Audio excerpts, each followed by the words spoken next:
Mr. T-Rex is hungry. Where is his dinner? He smells something tasty. I think he's found his dinner. Aha! Auntie, come over here. Come help us. Auntie, come save us. No one will save you now. What's going on? Hey, whoa. Okay. Wow. Okay. Mark, how about we turn you back into a human boy? Ta-da! Go Come ahead on, and Emma, take it off. let's dance. Hey, ho, girls. Hey, no. We've all had a lot of movement today, yeah, so now we're tired. I'm not tired. But Auntie is tired, so that means off to your beds at once, I command you. But Auntie, we still need our bedtime story. And T-Rex hasn't had dinner yet. And cuddle time? Are we going to have cuddle time? Oh, come here, sweetie. Sure, we can have cuddle time. Hey, but what about our bedtime story? What about me? Yes, to the story. What about dinner? What do you mean? We already had dinner. It was burnt lasagna. Seriously?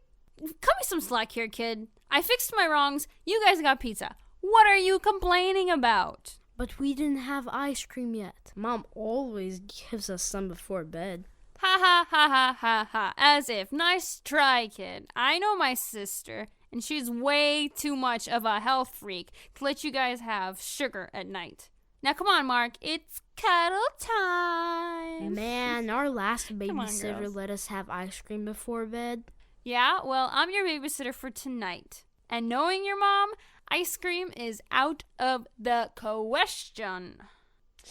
Okay, so, what do you guys want to hear a story about? A prince. A lamb that everyone loves. A warrior that conquers the world and fights to the death.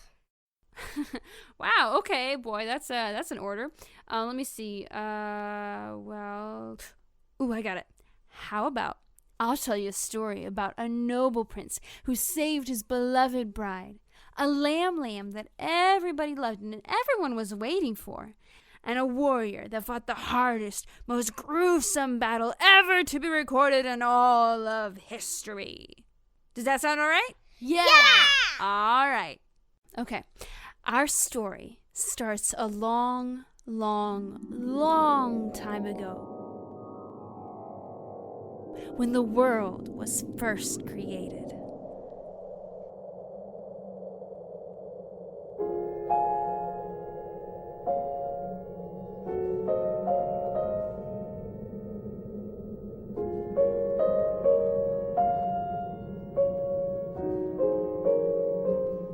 We have a king who was the wisest, most strong, and most powerful ever.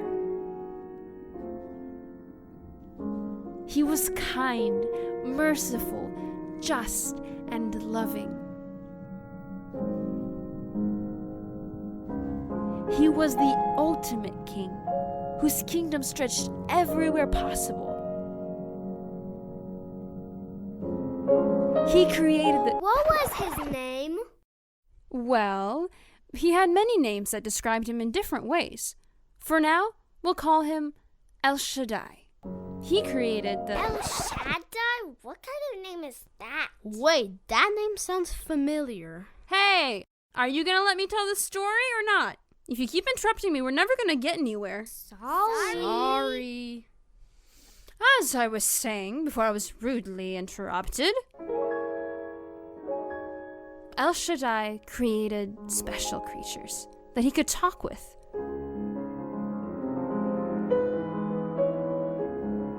He made humans.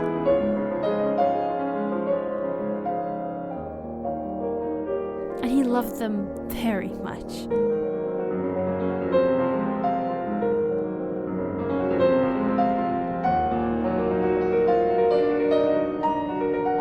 They were his beloved.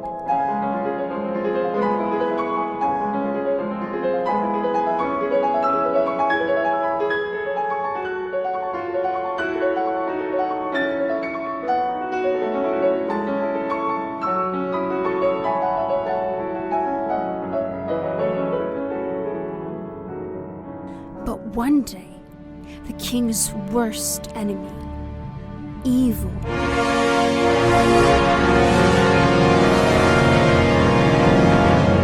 tempted the humans to be selfish, to reject El Shaddai and become a king and queen themselves. Sadly, humans listened to evil and decided that they didn't want to be with the king. They made a choice to reject the true king, and when... Wait a minute. Isn't this a Bible story? Man, I thought you were gonna tell us a story about a warrior. Well, we have a battle brewing right here, right now. There's been cosmic treason. The man and the woman whom the king loves dearly have condemned themselves to a death sentence and put themselves under the dominion of evil. They are doomed. El Shaddai cannot ignore justice. The punishment for the treason must stand, or the righteousness of the kingdom would fall. What could he do to rescue the man and woman, to defeat evil and still preserve justice? Is it even possible? The king had a warrior that he sent against all the powers of evil. Now that has got to be the most incredible warrior ever, right? Yeah, but I wanted a story where there's swords and armor. Well, give it a chance. I promise you, you're gonna love the story just as much, okay? Okay, fine. Okay, where was I? Oh yeah. They made a choice to reject El Shaddai. And when they did, they separated from the king.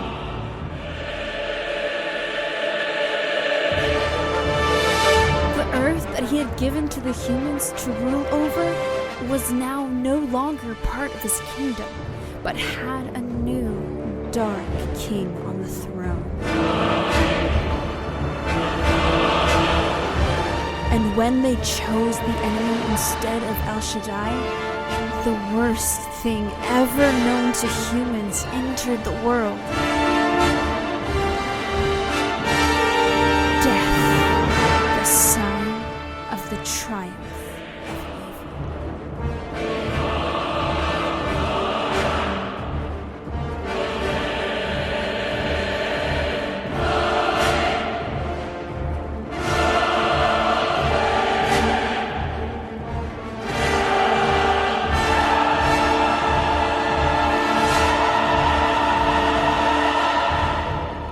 How delighted was evil when he could slowly, one by one, remove the king's beloved for himself. Everything seemed hopeless now. Evil had overtaken the earthly kingdom and now ruled with chaos, lies, and death. No matter how much humans tried to change and go back to the king, they were chained to evil and had him inside of them, in their very hearts. And now, remember, the king was just. He was the ultimate judge. He had ruled that evil deserved the death penalty. And unfortunately, that meant that El Shaddai could not allow humans to come back to him with his evil enemy ruling in their very hearts. The king could not allow evil to live, even if it was just a little bit living in the hearts of his beloved. So, because of their rebellion, they must also die. It seemed like all hope was lost and humans had no way of rescue. Auntie, I'm scared. Aw, sweetie, there's no need to be, because El Shaddai was going to come save his beloved. Yes, evil was strong, but the king had a son. The prince! Yes, the prince. And he was the greatest of all warriors. The king promised that he would send his son, the prince, to fight the enemy. He would wrestle evil and triumph. He would put death to death and satisfy justice. The king had a plan. Long before the prince came, the king instructed the people to offer an animal sacrifice for the sins. Some did, some didn't. The blood of bulls and goats never removed sin, but El Shaddai would count it so because of what he knew the prince would accomplish. It also taught the people how ugly, bloody, and deadly their sin was. In time, they were ready to understand what the prince was going to do for them. Wait, they had to kill a lamb to clean their hearts? Not Mr. Lamb. Oh yeah, the Israelites had to kill one like every day, right? Man, that's a lot of dead lambs. No, not lamb. Oh, no, sweetie, don't worry. It's okay. Shh, they weren't all lambs. I mean, there were other animals they could offer, like birds and doves, and that's not helping. I love it, the lamb. Okay, it seems really barbaric, and it was. That's part of the point. That's how awful, evil, sin, and rebellion are. It was only the beginning, and El Shaddai gave a hint of what was coming through a man named Abraham. I better tell you about what happened. See, there was a special group of people called the Israelites that followed these rules and that El Shaddai had chosen to be a special nation. They were all descendants of this one man, Abraham.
The rising of the sun. For years it has been like a trumpet, reminding me, calling me to repentance, to holiness. But I never seemed to be able to really achieve this holiness. I needed something more. I needed, well, I'm not quite sure what I needed. All I know is that no matter how hard I tried, I never could quite change. But last night, he came to me in a vision and told me something incredible. He told me of promises too wonderful to comprehend. Even though I was nothing, just little old Abram who had no children, he gave me a promise. I never thought for 1 second that he gave me the promise because of something that I deserved. No, that thought never even crossed my mind. It was obvious from the very beginning that this promise was being upheld by the power of God, and that alone. He gave me a new name, Abraham, and he told me a mere man. His name, I heard his name.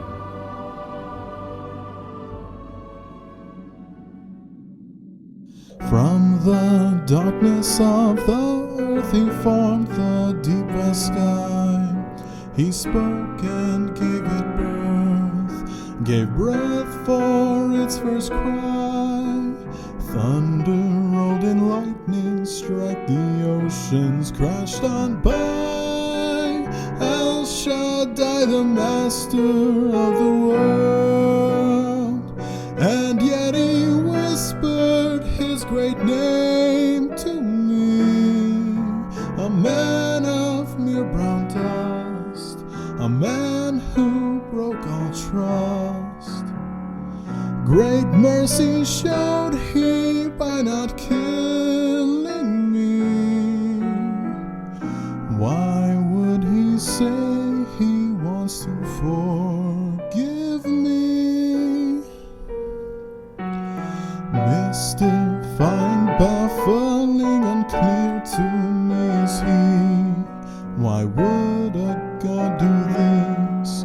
Melt blade into a kiss. Men of old and men of gold would wish all traitors die. Revenge and justice justify.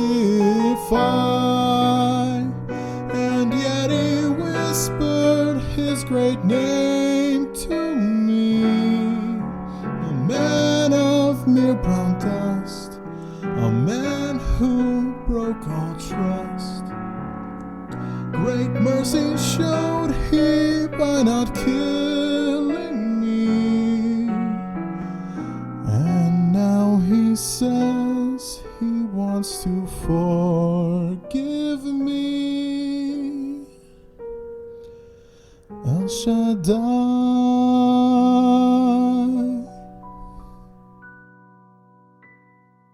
Papa, I'm back. That was quick, Isaac. Papa, must we kill a lamb on the stone? Do you remember, Isaac, when we went to offer sacrifice and I put you on the altar? Yes, I was so scared. I was too, Isaac. God asked if I was willing to give you up. I did not understand at the time, Isaac. Really, I didn't. All I knew was that El Shaddai could be trusted. As I saw such trust and terror in your eyes, I tried to comfort you and make you understand. You are the dearest thing my heart has ever known.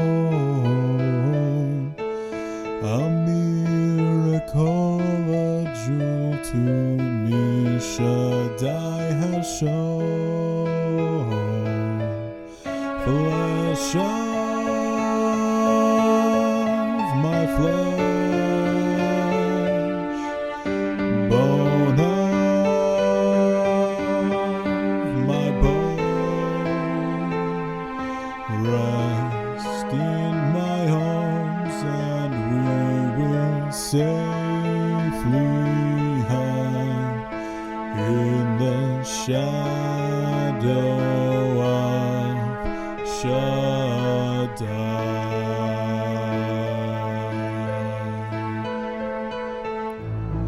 You are the promise only His love could keep. Before all time, a vow made deep within the deep. Flesh of my flesh, bone of my bone. Don't be afraid, a promise cannot die in the shadow of Shaddai. In the shadow of Shaddai.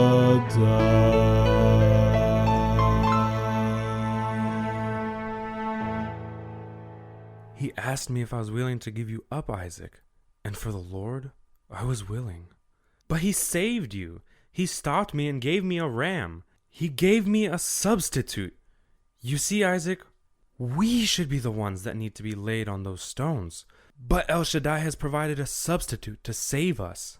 But this lamb is such a good little lamb. Does it have to die?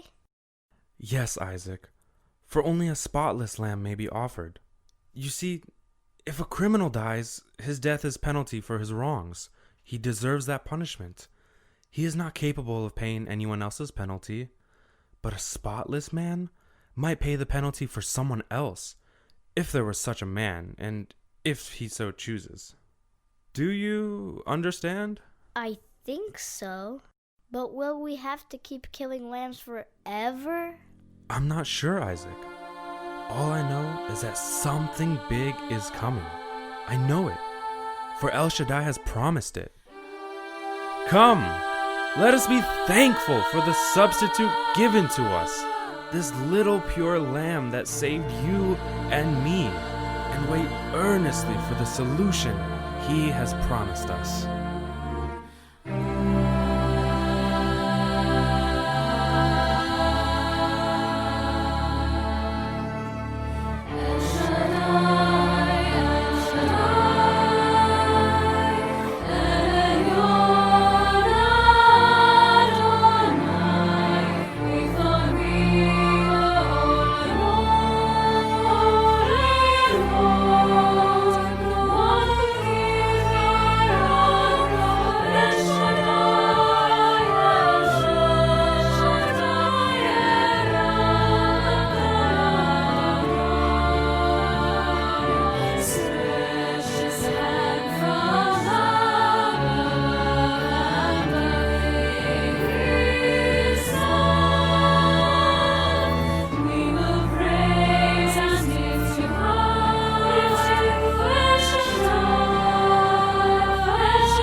Yeah, Lamb died, but he was saving the little boy Isaac and Abraham and many, many other people.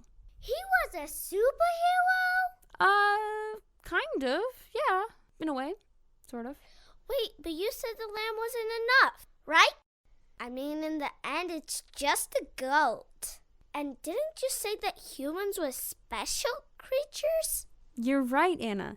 The lamb was a great sacrifice, but it wasn't enough.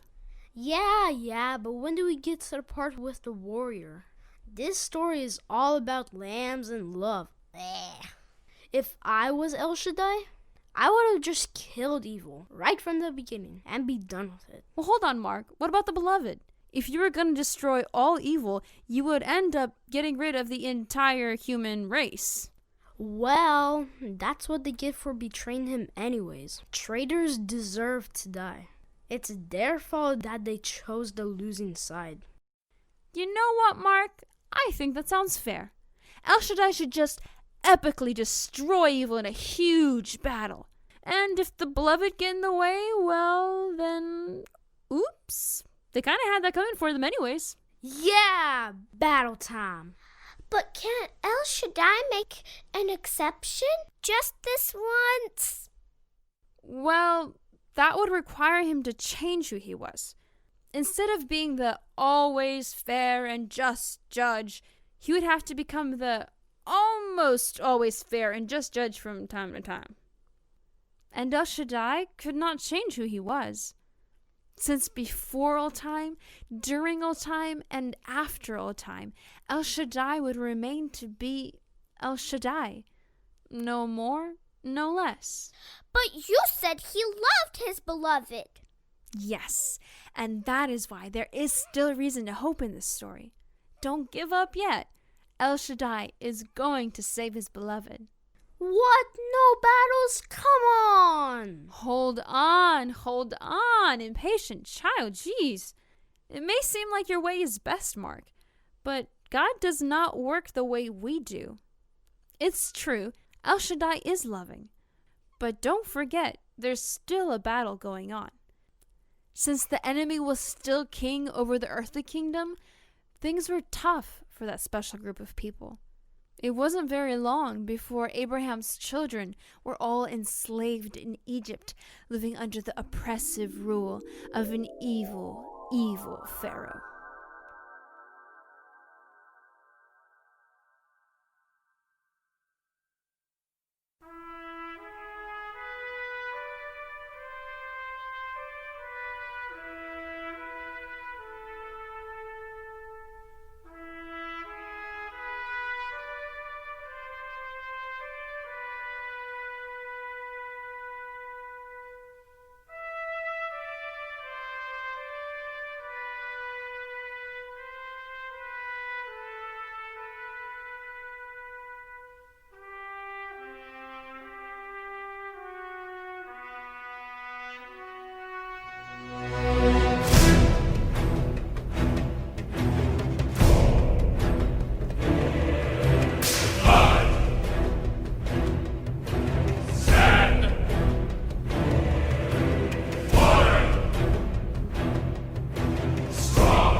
Although most people didn't believe it, seeing my people in bondage hurt me more than words can express.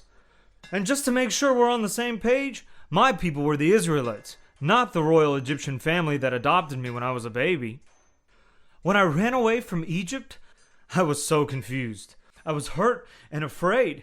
And then I found such a loving family in Midian, I was content just to live my life peacefully and forget the whole deal.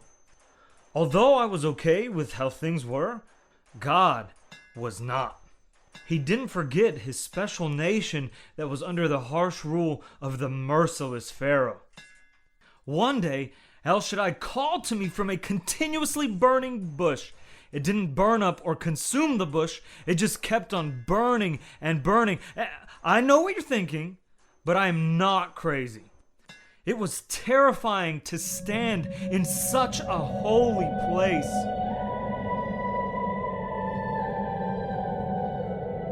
He told me that he was going to free his people from bondage.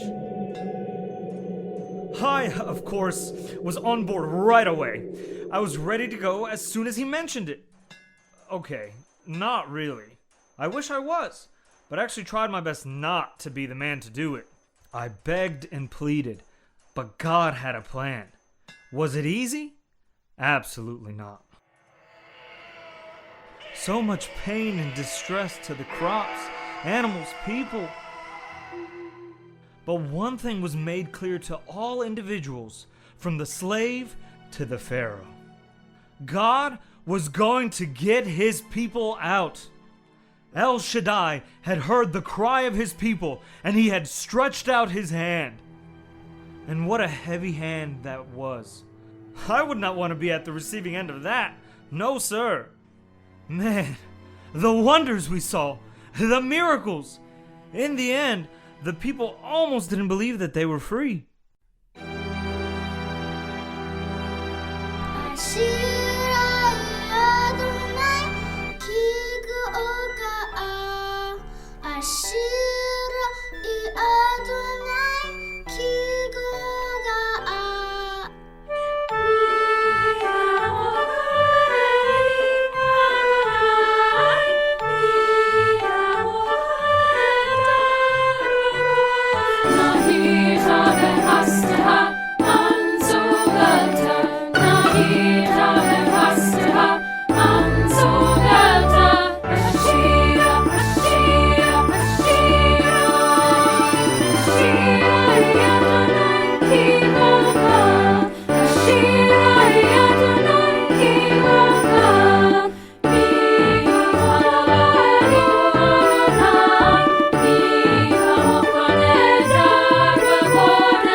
The people were overjoyed, exuberant, when it finally hit them what had happened. Man, you should have heard the joyful noise of thousands of people raising their voice to the great El Shaddai. But here's the truly baffling thing that still makes me confused to this day. Barely had we gotten out of Egypt and became free men, a couple of weeks after singing out our hearts and lungs to El Shaddai, and the people asked to go back to Egypt. It's like you can take the person out of Egypt, But getting Egypt out of that person's heart, that's something else entirely. I spent many years with the Israelites after that.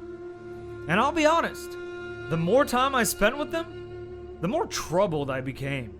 I became sure of two things. One, we were not capable of following the law that the Lord gave us with all our hearts. That just seemed impossible. Not that the law was hard or unreasonable. It was all good, sound advice.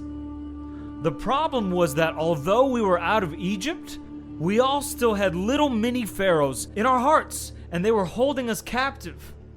And the second thing was this: El Shaddai loved his people, even when they did not love him.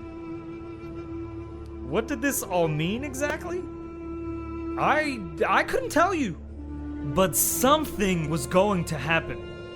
There was a promise that had been carried down in my people for generations from the first time it was given to our forefather, Abraham. And El Shaddai, we need that promise now more than ever. We are still in need of freedom from slavery. Hear the cry of your people. It seemed that all of creation was singing the same words. The need for a savior was bigger than ever. When will he come? Yeah, Auntie, is he coming or not? Many people were asking the same exact questions, but it would be many, many years before the prince was born. Born? I thought he already existed. You're right, Anna. He did exist already, but the prince was going to come into our world as a helpless baby. The prince came as a baby? So he was born in a palace, right? No. In the middle of the battlefield. In one hand, he's gonna hold a sword, and in another, a spear. Hey, Emma, where do lambs live? I think in a barn.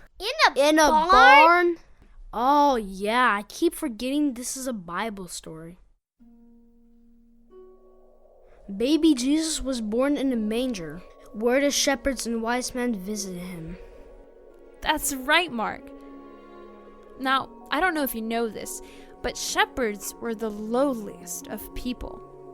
No one cared for the shepherds. But here was the royal prince being born in the presence of royal gifts of gold, frankincense, and myrrh. That all makes sense. 3 rich wise men seems only right for such a baby. But inviting even the lowly shepherds to his birth? That's kinda unusual. But for a loving El Shaddai, it makes complete sense. Lowly people who didn't have much to offer to the prince, like shepherds, were still loved by El Shaddai just as much. I'm not sure how to make you guys understand, but ever since before time began, this moment was in the waiting. Generations looked forward to this moment, and generations afterward will look back at this exact moment.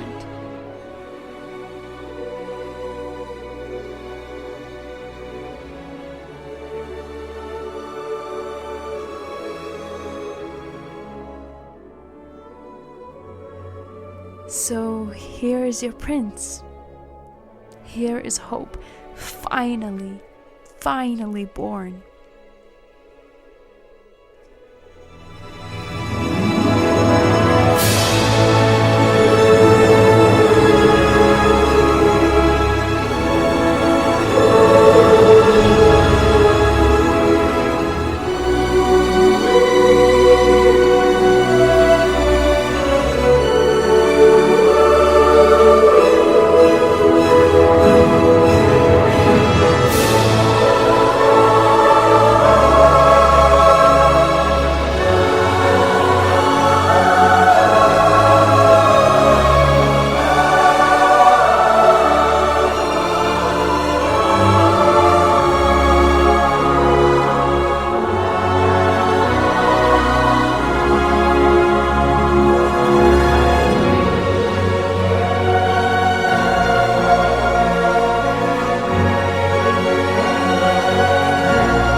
came. He finally came.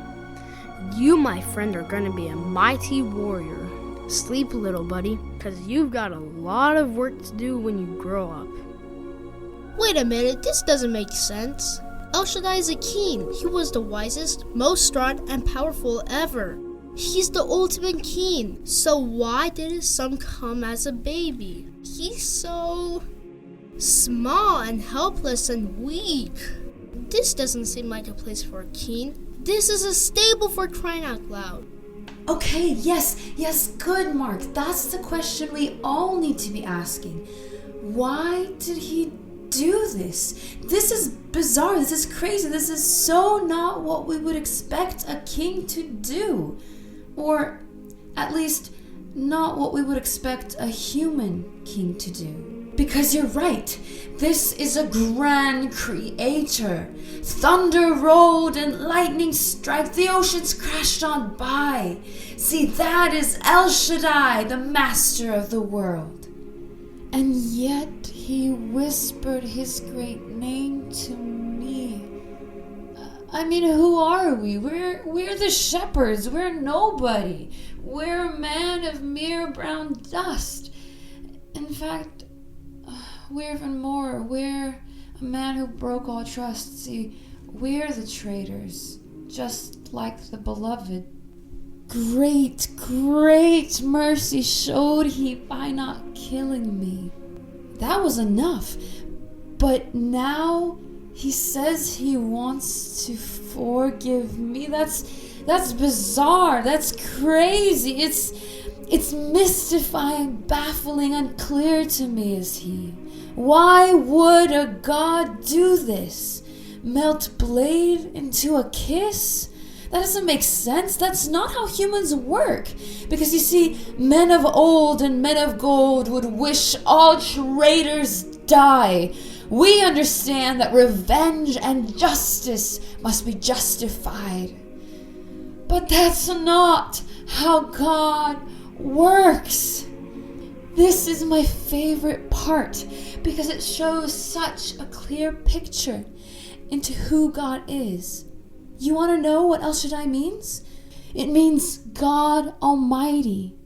And he's not just mighty because of the things he's made, although those are all wonderful. No, what makes him truly mighty is that he loved us this much when we didn't deserve any of this. Try to find a king better than this one. There is only one El Shaddai, God Almighty, and this is him. Auntie, does this Liam have to die too? Come here. Yeah, Emma, sweetie. This lamb will also die. This is why this is such a bittersweet moment. Not everyone understood, but for those who did, it was hard to carry.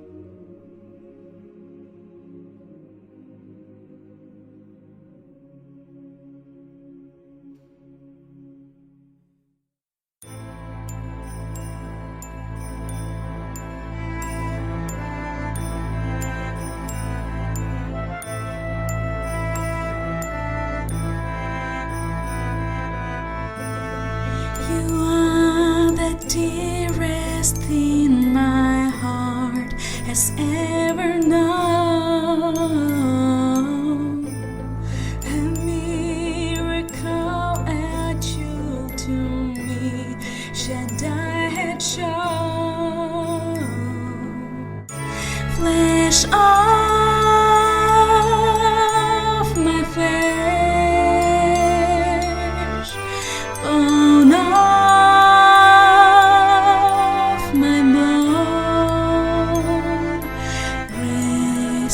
in my arms, and we will safely hide in the shadow of Shaddai.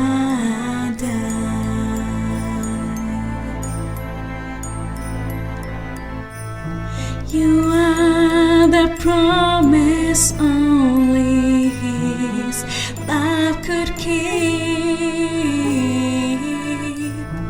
Before all time I was made deep within the deep.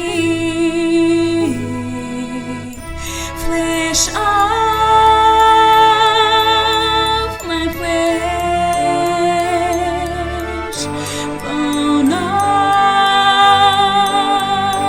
my bone.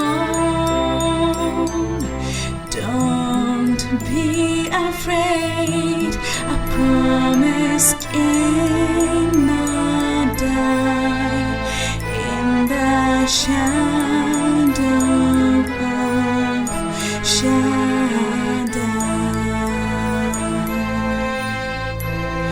in the shadow of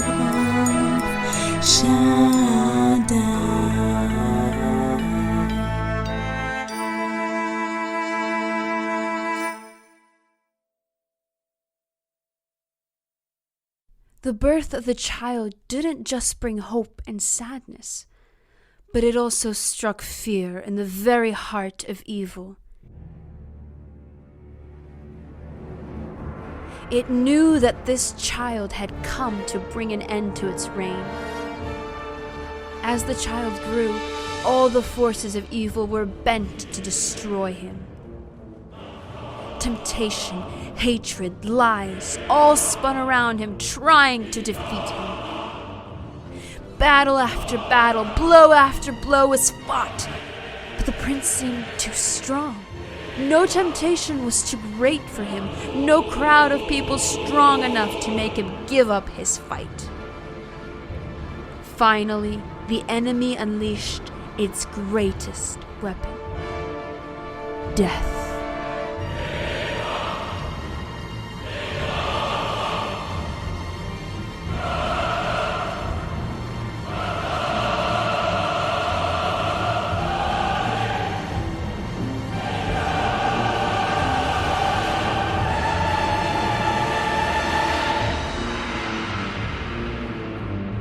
On a dreadful day, the world put the Prince of Peace to death.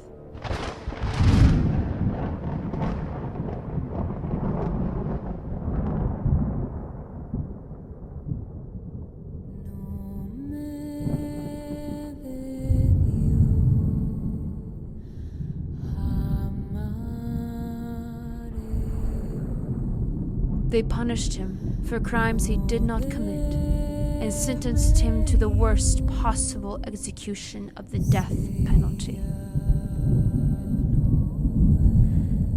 And so death seemed to triumph once again, and the hope that was so beautifully born years ago in a manger seemed to die along with the prince on the cross. The enemy had conquered the prince, and the enemy had conquered the lamb. The lamb? That's right, Anna. He's just like the lamb that Abraham sacrificed. In fact, he's the ultimate lamb. Every single lamb that Abraham and his descendants offered for years were all pointing to this last lamb. The scriptures say that as silent as a lamb, as spotless as a lamb, he was led to his slaughter. It's just as Abraham was trying to explain to Isaac so many years ago. But this lamb is such a good little lamb. Does it have to die? Yes, Isaac. For only a spotless lamb may be offered. You see, if a criminal dies, his death is penalty for his wrongs. He deserves that punishment. He is not capable of paying anyone else's penalty. But a spotless man might pay the penalty for someone else, if there was such a man, and if he so chooses. And here is such a man. And he willingly, deliberately made a choice to be born as a tiny little prince for the sole purpose to later grow up and walk to the cross as our little, pure and spotless, sacrificial lamb.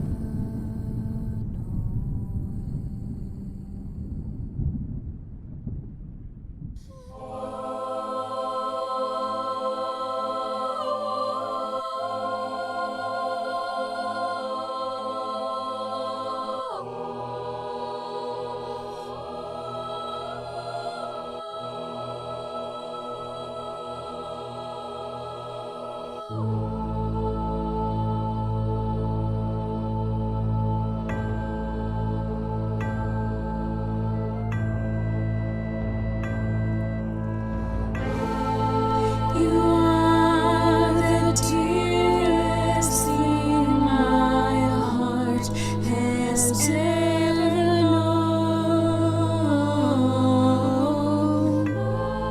A miracle, a jewel to me, Shaddai had shown. Flesh of my flesh, for my flesh, bone of my bone, for my bone, I'll rest in your arms, and I will safely hide in the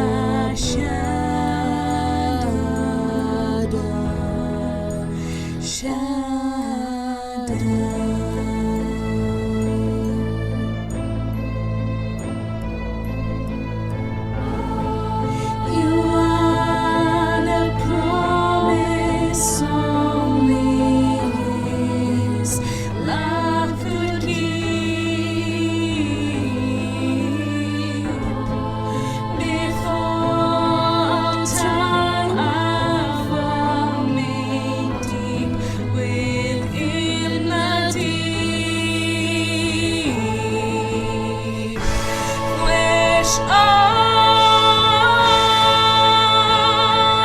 my flesh, for my flesh, bone of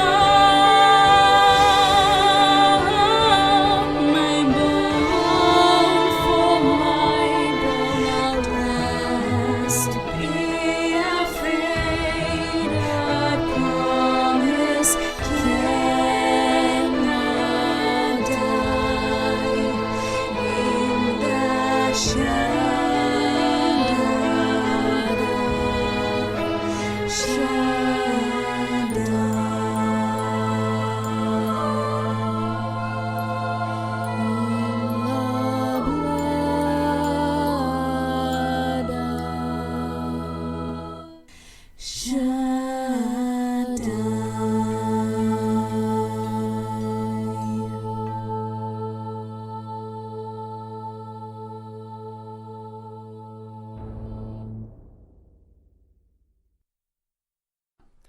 Wait a minute.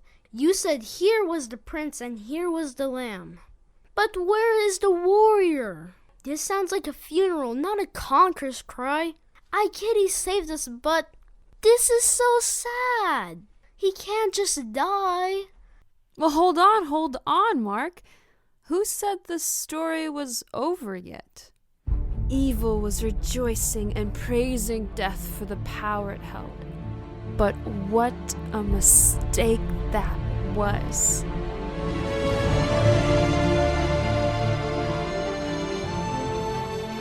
Because just as the battle seemed over and all hope was lost, the prince broke death.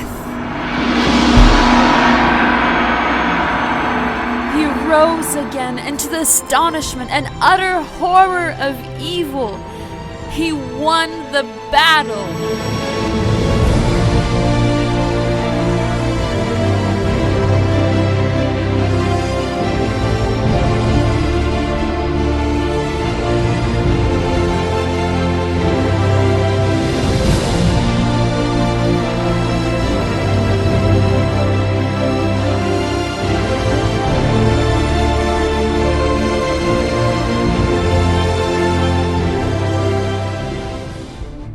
And here our story ends. But this is not just some bedtime tale told to children who don't want to go to sleep.